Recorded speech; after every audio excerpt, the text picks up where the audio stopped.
अक्षय तृतीया हा सण 3.5 मुहूर्तांपैकी एक असल्याने हिंदू धर्मात या सणाला अतिशय महत्त्व आहे। या दिवशी विष्णू आणि देवी लक्ष्मीची पूजा केली जाते।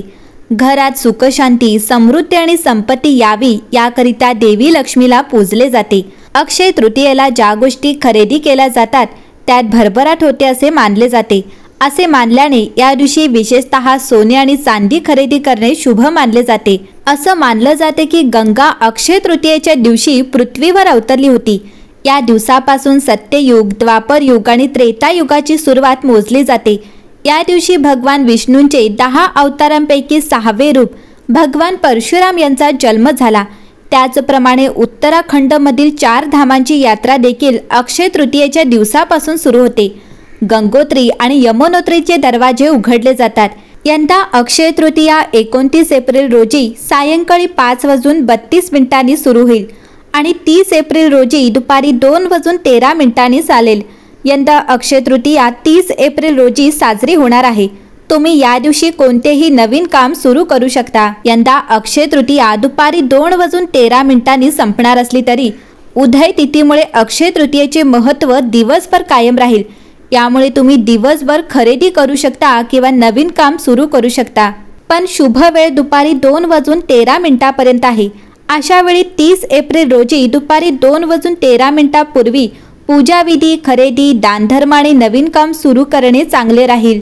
मंडळी, जर अक्षय तृतीये दिवशी तुम्हाला सोने खरेदी करणे शक्य नसेल तर तुम्ही चांदीचे नाणे देखील खरेदी करू शकता। लक्ष्मीचे चित्र असलेले चांदीचे नाणे खरेदी करून ते तुम्ही घराच्या तिजोरीत ठेवू शकता, ज्यामुळे तुमची भरभराट होईल। किंवा ज्यांना अक्षय तृतीयाच्या दिवशी सोने किंवा चांदी खरेदी करणे शक्य नसेल त्यांनी तांब्याचे किंवा पितळेचे भांडे खरेदी करावे आणि घरात ठेवावे। हे शुभ मानले जाते आणि यामुळे देवी लक्ष्मी प्रसन्न होईल। पिवळ्या रंगाची कवडी ही हिंदू धर्मात शुभ आणि पवित्र मानली जाते, जी लक्ष्मी आणि भगवान विष्णूच्या पूजेत शुभ मानली जाते। ही कवडी समुद्र किनाऱ्यावर आढळते। याला लक्ष्मी कवडी असेही म्हणतात। या दिवशी ही पिवळी कवडी खरेदी करून घराच्या तिजोरीत ठेवणे शुभ मानले जाते। शिवाय अक्षय तृतीयेच्या दिवशी जर तुम्ही पिवळ्या रंगाची मोहरी खरेदी केली आणि घरात ठेवली तर यामुळे देवी लक्ष्मी प्रसन्न होईल आणि तुमच्या घरी कधीही अन्नाची कमतरता होणार नाही। मंडळी, अक्षय तृतीयेला गाड्यांची शोरूममध्ये खरेदीसाठी गर्दी झालेली पाहायला मिळते, कारण या दिवशी नवीन गाडी खरेदी करणे अत्यंत शुभ मानले जाते। वाहन खरेदी करताना मुहूर्त पाहून घ्यावे असे म्हणतात आणि अक्षय तृतीया 3.5 मुहूर्तांपैकी एक असल्याने या दिवशी गाडी खरेदी करणे शुभ मानले जाते। अक्षय तृतीयेच्या दिवशी अनेकांच्या घराची पूजा वास्तुशांती असल्याचे पाहायला मिळते। या दिवशी अनेक जण घर खरेदी देखील करतात। 3.5 मुहूर्तांपैकी एक असलेला हा सण सुख समृद्धी घेऊन येत असल्याने या दिवशी खरेदी केलेली वास्तू कायम भरभराटी देते असे मानतात। तसेच वास्तुशांती करून या दिवशी घरात प्रवेश करणे देखील शुभ मानतात, कारण घरात सकारात्मक ऊर्जा येते आणि समृद्धी वाढते। मंडळी, आपण मातीला धरणी माय असे म्हणतो, माता म्हणून तिची पूजा करतो। तर अक्षय तृतीयेच्या शुभ मुहूर्तावर मातीची भांडी घेणे शुभ मानतात, कारण मातीची भांडी विशेषतः धान्य आणि डाळी साठवण्यासाठी वापरली जाणारी भांडी संपत्ती आणि समृद्धी प्रदान करतात अशी धार्मिक मान्यता आहे। त्यामुळे या दिवशी मातीची भांडी खरेदी करणे शुभ मानले जाते। शिवाय अक्षय तृतीयेचा दिवस दान करण्यासाठी सर्वात शुभ मानला जातो। असे मानले जाते की असे केल्याने व्यक्तीचे सर्व दुःख नष्ट होतात आणि सुख आणि सौभाग्य देखील प्राप्त होते।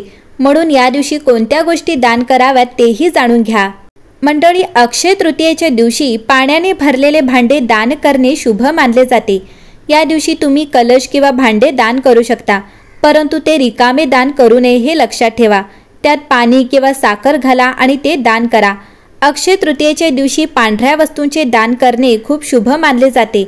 यामध्ये तुम्ही दूध, दही, साखर, खीर, शंख आणि पांढरे कपडे इत्यादी दान करू शकता। यामुळे व्यक्तीला शुभ फळे मिळतात आणि कुंडलीत चंद्राची स्थिती देखील मजबूत होते।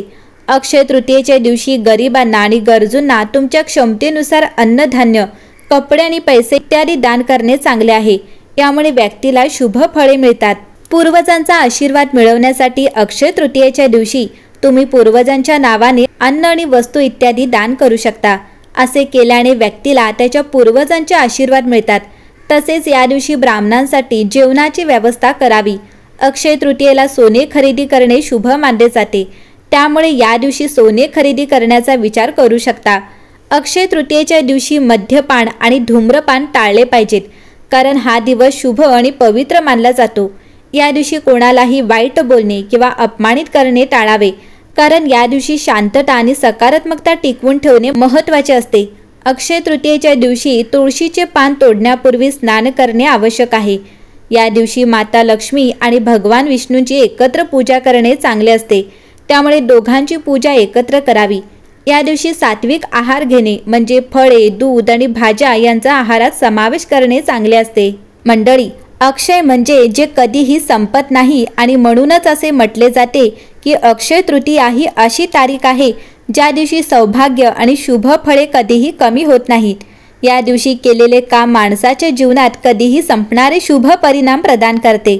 म्हणूनच असे म्हटले जाते की या दिवशी व्यक्ती जे काही पुण्यकर्म आणि दान करते त्याला भरपूर शुभ फळे मिळतात आणि शुभ परिणामांचा प्रभाव कधीही संपत नाही।